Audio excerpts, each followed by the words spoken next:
We can go out here and do a survey. Ask 100 of us, all black males, how long has it been since they've had their blood pressure checked? And I bet you, some of them will tell you years. With purpose and intent, Jonathan House just identified and articulated possibly the most dangerous reality among black men in the United States. You're medicated for it. I'm medicated for it. How many other black males aren't?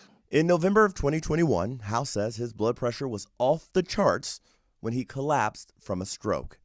At the time, he was also grief-stricken from the recent loss of his mother and stepfather, and overly stressed after the loss of the job he had for more than 20 years. Black males, high blood pressure, stress, diabetes, stuff we don't look at, and the weight of the world, that all piles in on you. House, who's 45 years old, was lucky.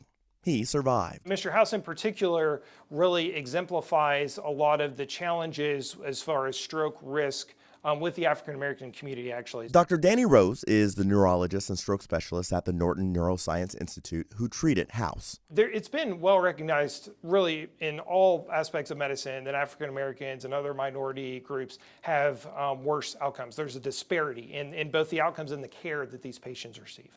So from a prevalence standpoint, Black Americans actually have the highest rate both of stroke as well as death from stroke compared to any other racial or ethnic group.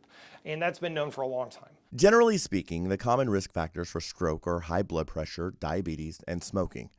But those risk factors are common in multiple ethnicities and geographic areas, like Kentucky and Indiana.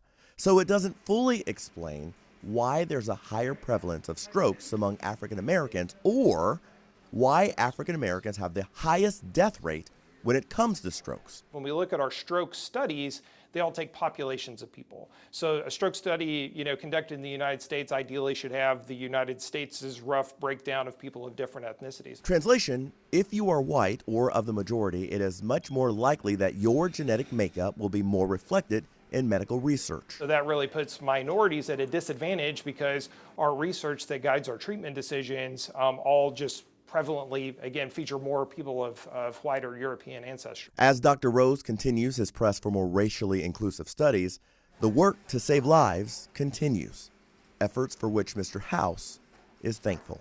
I have a lot of life left in me, and I'm gonna fight as long as I can fight, because if I lay down, I know I'm gonna die. I'm not gonna lay down.